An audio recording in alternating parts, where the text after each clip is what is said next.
Hello friends, तो आप लोगों का स्वागत है स्टडी विथ मी में। तो फ्रेंड्स चलिए देखते हैं आज का हमारा टॉपिक क्या है। तो फ्रेंड्स हमने तुगलक वंश और मंगोल आक्रमण को पढ़ लिया है और सिलेबस वाइज आज हम भक्ति आंदोलन को पढ़ेंगे। तो चलिए देखते हैं आज का क्वेश्चन।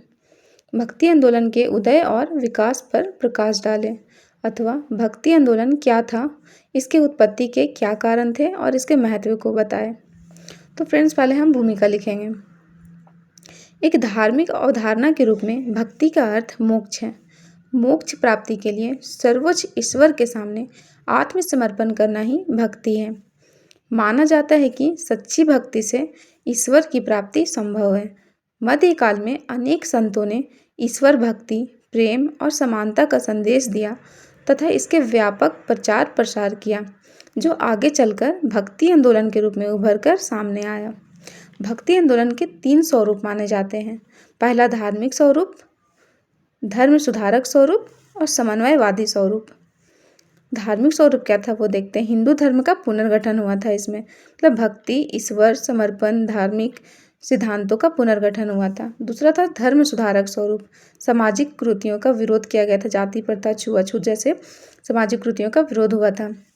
समन्वयवादी स्वरूप, हिंदू मुस्लिम एकता। इसमें हिंदू मुस्लिम की एकता के बारे में बोला गया है। सूफी प्रभाव, सहिष्णुता, प्रेम, भाईचारा इत्यादि। तो चलिए फ्रेंड्स, हमारा क्वेश्चन का डिमांड क्या है? उदय और विकास। तो चलिए देखते हैं उदय और विकास कैसे हुआ था।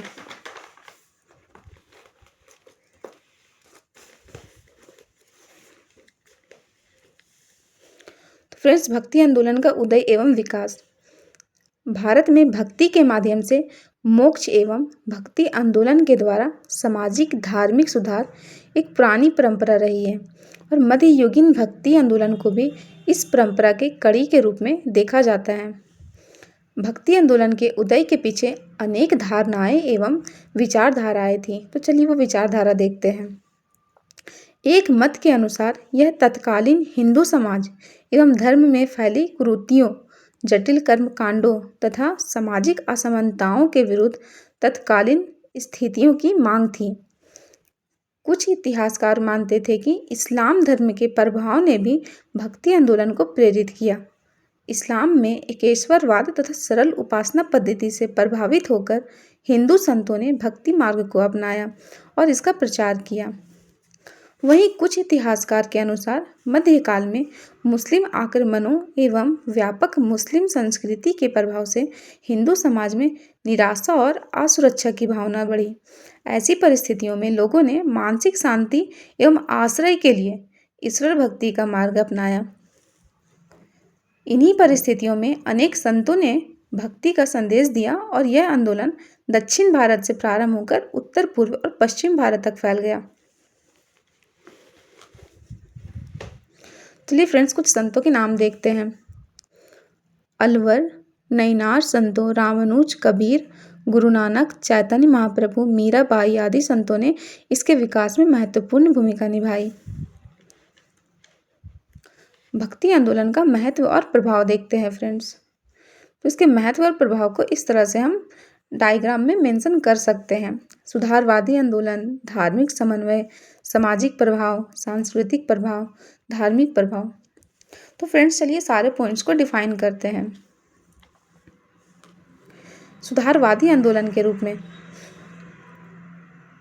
भक्ति आंदोलन मूलतः हिंदू समाज एवं धर्म में व्यापक रूढ़ियों, छुआछूत और सामाजिक कुरीतियों के विरुद्ध एक सुधारवादी आंदोलन था। मध्यकाल में इस्लाम के तेजी से प्रसार और बदलती सामाजिक राजनीतिक परिस्थितियों ने हिंदू धर्म के समक्ष नई चुनौतियां उत्पन्न की। ऐसी स्थिति में संतों ने धर्म को अधिक सरल, लोकहितकारी एवं जन सामान्य को अनुकूल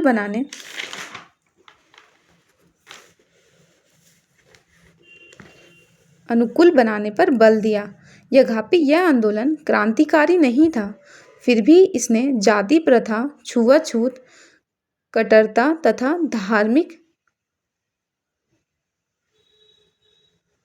धार्मिक आडंबरों का विरोध कर समाज में सुधार एवं हिंदू मुस्लिम सौहार्द स्थापित करने का प्रयास किया। धार्मिक समन्वय के रूप में भक्तिकालीन संतों ने हिंदू और मुस्लिम दोनों धर्म में व्याप्त कर्मकांड एवं कट्टरता की आलोचना की तथा यह स्पष्ट किया कि ईश्वर एक है, केवल उसे पाने के मार्ग अलग अलग हो सकते हैं। कबीर, गुरु नानक जैसे संतों ने राम और रहीम की एकता पर बल देते हुए दोनों समुदायों के बीच भेदभाव को समाप्त करने का प्रयास किया।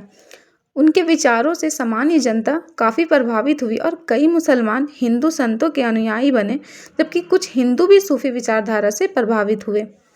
हालांकि शासक एवं उच्च वर्ग ने इस व्यापक रूप से स्वीकार नहीं किया, फिर भी भक्ति आंदोलन ने हिंदू मुस्लिम समाज के बीच प्रेम, सहिष्णुता और समन्वय स्थापित करने में महत्वपूर्ण भूमिका निभाई। तो फ्रेंड्स, हमारा अगला टॉपिक है सामाजिक प्रभाव। अगला पॉइंट है सामाजिक प्रभाव के रूप में। यद्यपि भक्ति आंदोलन सामाजिक क्षेत्र में कोई व्यापक क्रांतिकारी परिवर्तन नहीं ला सका, फिर भी इसका प्रभाव समाज के निचले वर्गों तक पहुंचा।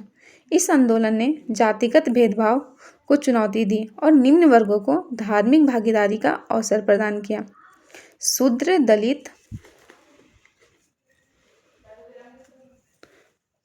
दलित तथा सतनामी जैसे समुदाय भी इससे प्रभावित होकर इसमें शामिल हुए।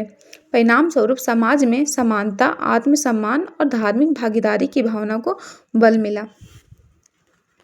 तो फ्रेंड्स, हमने बहुत ही सरल भाषा में इसे लिखा है, आप लोगों को पढ़ने में बिल्कुल भी कठिनाई नहीं होगी। तो हमारा अगला पॉइंट है सांस्कृतिक प्रभाव के रूप में। भक्ति आंदोलन ने भारतीय संस्कृति एवं साहित्य को नई दिशा प्रदान की। संतों ने संस्कृत के स्थान पर लोक भाषाओं को अपनाया, जिससे हिंदी, अवधी, ब्रज, मैथिली, मराठी, पंजाबी आदि भाषाओं का विकास हुआ। नामदेव ने मराठी, तुलसीदास ने अवधी तथा गुरु नानक ने पंजाबी भाषा में अपने विचारों का प्रसार किया। इससे क्षेत्रीय साहित्य एवं भारतीय सांस्कृतिक विरासत को मजबूती मिली। हमारा अगला और लास्ट पॉइंट है धार्मिक प्रभाव के रूप में। भक्ति आंदोलन ने धार्मिक क्षेत्र में भी महत्वपूर्ण परिवर्तन किए। इसने मूर्ति पूजा, जटिल कर्मकांडों एवं रूढ़िवादी परंपराओं की कठोरता को कम किया तथा ईश्वर भक्ति की सरल एवं जनसुलभ बनाया। इसके परिणाम स्वरूप निम्न वर्ग के लोगों में भी मोक्ष प्राप्ति की आशा जागृत हुई तथा धर्म के प्रति नई आस्था विकसित हुई। तो फ्रेंड्स, हमने सारे पॉइंट्स को कवर कर लिया है और हम अब लास्ट निष्कर्ष देखेंगे। इस प्रकार स्पष्ट है कि भक्ति आंदोलन केवल धार्मिक आंदोलन तक सीमित नहीं था, बल्कि इसका प्रभाव सामाजिक, सांस्कृतिक और सांप्रदायिक जीवन पर भी व्यापक रूप से पड़ा। इसने आम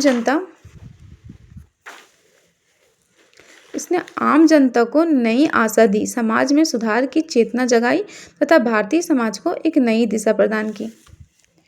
थैंक यू। तो फ्रेंड्स, आपको मेरा वीडियो कैसा लगा वो ज़रूर बताएं और इस तरह की और भी वीडियोस देखने के लिए चैनल को सब्सक्राइब ज़रूर करें। तो फ्रेंड्स, आप लोग मुझे बताएं आप लोगों को किस पेपर की आंसर राइटिंग चाहिए। मिलते हैं कल नई वीडियो के साथ। Thank you.